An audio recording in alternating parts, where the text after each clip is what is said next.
నమస్కారం. రేపటి విశిష్టతని ఇప్పుడు చూద్దాం. రేపు 18వ తారీఖు మే నెల 2025వ సంవత్సరం ఆదివారం. శ్రీ విశ్వావసు నామ సంవత్సరం ఉత్తరాయణం వసంత ఋతువు కృతికా కార్తె. రేపు వైశాఖ మాస బహుళపక్ష పంచమి తిథి ఉదయం 5:57 వరకు తదుపరి షష్ఠి తిథి. ఉత్తరాషాఢ నక్షత్రం సాయంత్రం 6:52 వరకు తదుపరి శ్రవణ నక్షత్రం. శుభం యోగం ఉదయం 6:43 వరకు తదుపరి శుక్ల యోగం. తైతల కరణం ఉదయం 5:57 వరకు తదుపరి గరజీకరణం సాయంత్రం 6:08 వరకు ఆపై వాణిజ్యకరణం ఉంటాయి. సూర్యుడు వృషభ రాశి కృతికా నక్షత్రం 2వ పాదంలో పగలు 11:13 వరకు తదుపరి కృతికా నక్షత్రం 3వ పాదంలో సంచరిస్తాడు. చంద్రుడు మకర రాశిలో సంచరిస్తాడు. నక్షత్ర వర్జం రాత్రి 10:59 నుండి రాత్రి 12:37 వరకు, అమృతకాలం మధ్యాహ్నం 12:10 నుండి 1:51 వరకు. హైదరాబాద్ ప్రాంతం వారికి రేపు సూర్యోదయం ఉదయం 5:43 సూర్యాస్తమయం సాయంత్రం 6:42 చంద్రోదయం రాత్రి 11:40 చంద్రాస్తమయం ఉదయం 10:10 అభిజిత్ ముహూర్తం పగలు 11:47 నుండి మధ్యాహ్నం 12:39 వరకు. దుర్ముహూర్తం సాయంత్రం 4:58 నుండి 5:50 వరకు. రాహుకాలం సాయంత్రం 5:05 నుండి 6:42 వరకు. గుళిక కాలం మధ్యాహ్నం 3:27 నుండి సాయంత్రం 5:05 వరకు. యమగండం మధ్యాహ్నం 12:13 నుండి 1:50 వరకు. ఆదివారం ఉత్తరాషాఢ నక్షత్ర కలయిక ఉండటం వలన సర్వార్థ సిద్ధి యోగం రేపు సూర్యోదయం నుండి సాయంత్రం 6:52 మధ్య కాలంలో ఏర్పడుతుంది. ఈ సమయంలో నూతన వ్యాపార ప్రయత్నాలు చేయడానికి, కొత్త పనులు మొదలు పెట్టడానికి అనుకూలం. గురు పంచ సప్త శలాక వేధ ఈ రోజు రాత్రి 12:04 నుండి రేపు ఉదయం 6:22 వరకు ఉంటుంది. గురుగ్రహం మృగశీర్ష నక్షత్రం 3వ పాదంలో సంచరించే సమయంలో చంద్రుడు ఉత్తరాషాఢ నక్షత్రం 2వ పాదంలో సంచరిస్తూ ఉన్నప్పుడు ఈ వేధ ఏర్పడుతుంది. ఈ వేధ సమయంలో శుభకార్యాలు చేయడానికి అనుకూలం కాదు. రవి సప్త శలాక వేధ రేపు రాత్రి 1:05 నుండి ఎల్లుండి ఉదయం 7:15 వరకు ఉంటుంది. రవిగ్రహం కృతికా నక్షత్రం 3వ పాదంలో సంచరించే సమయంలో చంద్రుడు శ్రవణ నక్షత్రం 2వ పాదంలో సంచరిస్తున్నప్పుడు ఈ వేధ ఏర్పడుతుంది. ఈ వేధ సమయంలో శుభకార్యాలు చేయడానికి అనుకూలం కాదు.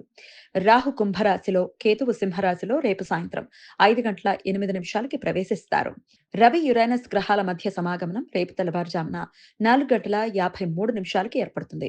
వృషభ రాశిలో కృతికా నక్షత్రం 2వ పాదంలో ఈ రెండు గ్రహాలు సంచరిస్తూ ఒకే 3:40 ఉత్తర ఆరోహణ క్రమంలో ఉంటాయి. భూమి నుండి చూసినప్పుడు యురేనస్ గ్రహం తన కక్షలో పరిభ్రమిస్తూ సూర్యునికి చేరువవుతాడు. కొన్ని రోజుల పాటు యురేనస్ గ్రహం మనకు కనిపించదు. అభిజిత్ నక్షత్రం రేపు మధ్యాహ్నం 12:38 నుండి రాత్రి 9:32 వరకు ఉంటుంది. అభిజిత్ నక్షత్రం ఈ నక్షత్రం ఉత్తరాషాఢ నక్షత్రం 4వ పాదం నుండి శ్రవణ నక్షత్రంలో మొదటి 15వ భాగం వరకు ఉంటుంది. మిగతా నక్షత్రాలకి ఒక పాదం నిడివి 3:20 ఉంటే అభిజిత్ నక్షత్రానికి ఒక పాదం నిడివి 1:03 ఉంటుంది. అంటే మకర రాశిలో 6:40 నుండి 7:43 వరకు అభిజిత్ నక్షత్రం ఒకటో పాదం, 7:43 నుండి 8:46 వరకు రెండవ పాదం, 8:46 నుండి 9:50 వరకు మూడవ పాదం, 9:50 నుండి 10:53 వరకు నాలుగవ పాదం ఉంటుంది. మనం పంచాంగాలలో చూసే 27 నక్షత్రాలు అక్క చెల్లెళ్ళు అని, వాటికి ఉన్న ఒకే ఒక మగ తోబుట్టువు అభిజిత్ అని హిందూ పురాణాల కథనం. ఈ నక్షత్రానికి సంరక్షకుడు త్రిమూర్తులలో ఒకరైన బ్రహ్మ. లఘు మరియు క్షిప్ర స్వభావం. ఈ నక్షత్ర సమయంలో మాంగళ్యానికి సంబంధించిన పనులు చేయటానికి, నగలు తయారు చేయటానికి, కళలు, సంగీతం వంటివి నేర్చుకోవటానికి, నూతన ఔషధాలు వాడటం మొదలుపెట్టడానికి, శృంగార కార్యకలాపాలు చేయటానికి అనుకూలం.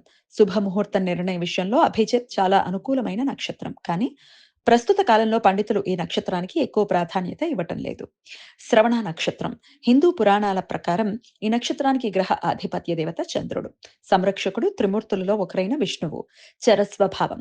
శుభ ముహూర్త నిర్ణయ విషయంలో శ్రవణ నక్షత్రానికి శుభ నక్షత్రంగా ఎక్కువ ప్రాధాన్యత ఉంటుంది. ఈ నక్షత్ర సమయంలో మాంగళ్య సంబంధిత పనులు చేయడానికి, ఉపనయనం, సీమంతం తదితరాలకి అనుకూలం. వివాహ ముహూర్త విషయంలో ప్రాధాన్యత లేదు. బృహత్తైవజ్ఞ రంజన్ అనే గ్రంథం ప్రకారం కన్యా రాశి వారికి శ్రవణ నక్షత్రంలో ముఖ్యమైన పనులు చేయడానికి అనుకూలం కాదు. ఈ సమాచారాన్ని మనకు అందించిన వారు మేడికొండూరు విశ్వనాథ్ ప్రసాద్ గారు. ఆయనకు కృతజ్ఞతల్ని తెలియజేస్తూ నారాయణ స్మరణతో సమస్త సన్మంగళాని భవంతు. నమస్కారం.